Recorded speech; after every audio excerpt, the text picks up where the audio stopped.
This morning for you on Daybreak, a woman is recovering in a hospital after falling from a cliff, but she's still recovering thanks to quick response from first responders. And we continue our Courageous Conversation series focused on workforce issues in the Ozarks this morning by looking at one company here in Springfield hoping to appeal to young workers. Plus, smoke alarms, crucial to the safety of you and your family. The Springfield Fire Department is partnering with the Red Cross to continue the mission to provide free alarms for those in need. We'll have the info for you coming up here on Daybreak.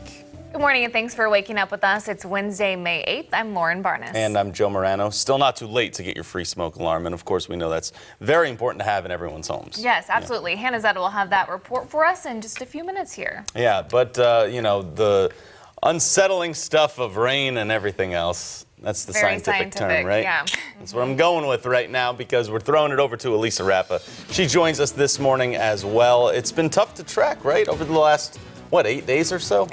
Yeah, it's been a tiring, active pattern the last 2 weeks. And what's challenging about the forecast, and we'll see this especially today, is each of these severe rounds impact the other. There's a ripple effect. If they kind of eat each other's food, and if there's no food left for the next round, then that's it. There's not going to be storms, if that makes sense.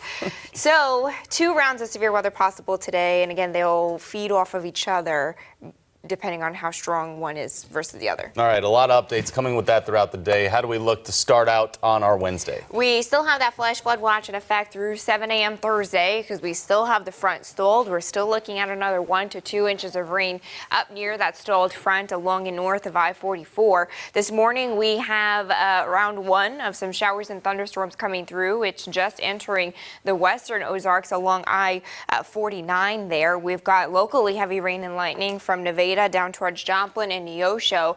This line will pass through this morning and through mid-morning as well. It's coming into some food, but again, there's not a lot. So it doesn't look like this round in the morning will be all that severe, but we could have it as it gets to the east be a little bit stronger, and then we'll have to worry about some more redevelopment overnight. 67 degrees in Springfield right now. It's 66 in Branson. On and off wet roads through the afternoon and evening with these rounds of showers and thunderstorms. We're looking at a temperature of 72 by dismissal with showers and storms. Here's today's severe threat details on multiple rounds in 10 minutes. Law enforcement did find a female that had fallen down a rock ledge, probably 20-25 feet. Authorities there rescuing a woman who fell from a steep cliff while hiking last night. It happened at Valley Water Mill Park north of I-44 in Springfield. A call came into the fire department shortly after 7. The woman was on a hiking trail by herself when she fell over 20 feet down a rock ledge that overlooks a nearby lake. The woman called 911 herself. She did not land in the water, but crews had to use a rope system to pull her up in a basket. She was carried down the trail to safety. Battalion Chief Brian Athens says his department trains for these types of accidents, and it could have been much worse. Especially with the rain, you know, your footing, when you get out on these trails, it can get very, very slick. So keep your distance back from the ledge, even if you're sure of your footing, because you just don't know. And it's easy to trip and fall and get injured just on a flat trail, let alone one with an elevation like this. Athen also says don't go hiking by yourself and make sure you have a plan.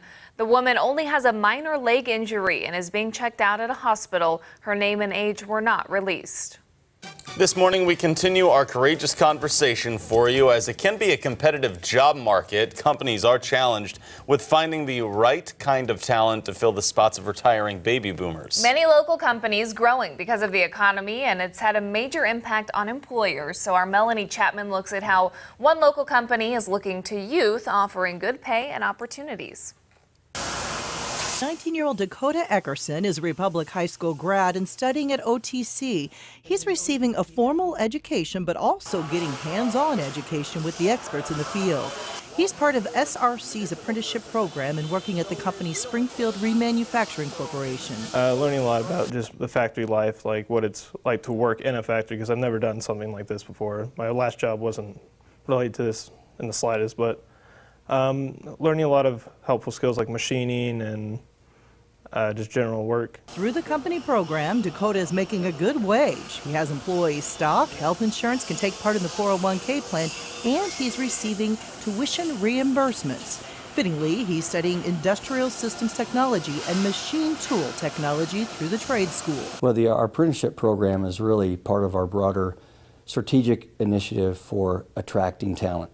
Our organization is growing like many organizations, and the numbers are just daunting. The number of open positions exceed the number of available workers, as many employers know. Scott Scobie is the human resource director and says with baby boomers retiring by 10,000 each day, they saw a vision a few years back and looked at a strategic plan to stay ahead of this competitive job market. And one of those avenues were younger individuals, juniors and seniors in high school, that had an interest and aptitude in mechanical things, but we didn't have a pathway for them to join us. And so we connected with OTC's Center for Workforce Development. Recruiting and retaining these potential long-term employees. At the age of 16, the youth can start building a future career. A lot of professors will mention that it's a hot market for the job scene because a lot of companies need employees. Former Springfield City Manager Greg Burris is now with the United Way of the Ozarks. He works closely with regional HR directors and companies on the challenges facing them in this competitive market. A lot of jobs open, but not a lot of skilled workers there to fill them. I think if you look at what SRC is doing, they're really intentional about what they're doing in the way of recruitment and retention of their employees, because they see it. They're doing some exceptional things, and they're sort of forward-thinking. As for Dakota, tremendous opportunities are available to him. He's being trained by more senior experienced co-workers. He's grateful they are helping him learn the skills. A little daunting because they know their stuff, so it's great to just learn from them. And he's been here a year. I'm probably going to stick with the trade school. Maybe later down the line, if I decide I want to do a 4-year degree, I will. But I feel that there's plenty of good jobs you can get with a 2-year degree that are out there. In the near future, he says he plans to get his degree and stay with SRC, a corporation that prides itself on being committed to creating substantial regional jobs starting nearly 4 decades ago. In Springfield, Melanie Chapman, Ozarks First. And we are continuing our Courageous Conversations series, Nobody's Business. If you've missed any of the installments, just head on over to ozarksfirst.com and you can find our stories. We bring you some more local news right now. The American Red Cross of Southern Missouri canvassed neighborhoods in North Springfield yesterday. The mission to install free smoke detectors for families, and you still have a chance to get your own. Hannah Zettle's live in studio this morning to help explain.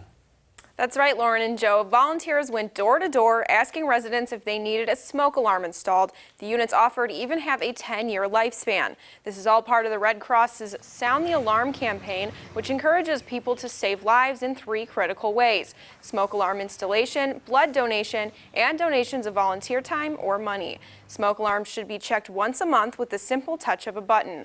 Another important fire safety precaution is to have a fire escape plan, an established meeting place for your family. Springfield Fire Captain Aaron Wood explains how these monthly checkups save millions of lives a year. And it's amazing how many fires you'll go to now, and you'll hear that smoke detector in another room. All the kids, mom and dad, grandma, grandpa, everybody's safe. They're outside at the tree or the mailbox where they've designated their spot to stay. And we can go inside and fight the fire knowing that everyone's safe because these things alerted them and got them out. Now, if you're in need of an up-to-date smoke alarm for your house, the Red Cross always has them available for free. Just contact the American Red Cross Southern Missouri chapter or the Springfield Fire Department. All right, Hannah Zettel this morning. We move on to some education coverage. With the end of the school year approaching, many college students are making plans for the summer. Various internships are opening up to help prep some of those kids for their future careers. Students we spoke with say they've had internships in the past, but actively seeking out jobs helps them figure out what they want to do with their lives. So last summer I had an internship. It was at a logistics company. My minor is logistics, so it kind of helped me see like what they do on a day-to-day basis and what kind of companies they work for. And I like process like freight invoices and stuff like that. So it just gave me a lot of like experience and like knowledge about the field that I want to go into and everything. Good luck to all of them looking for jobs. And still ahead for you this morning on Daybreak, Google has released a new phone. The price might actually surprise you. Okay. Plus, workers plan to strike against Uber and Lyft today. That's straight ahead in your Money Watch. From Color 10 Ozarks First, Lauren Barnes, Joe Morano, and weather with meteorologist Elisa Raffa. This is Color 10 News Daybreak.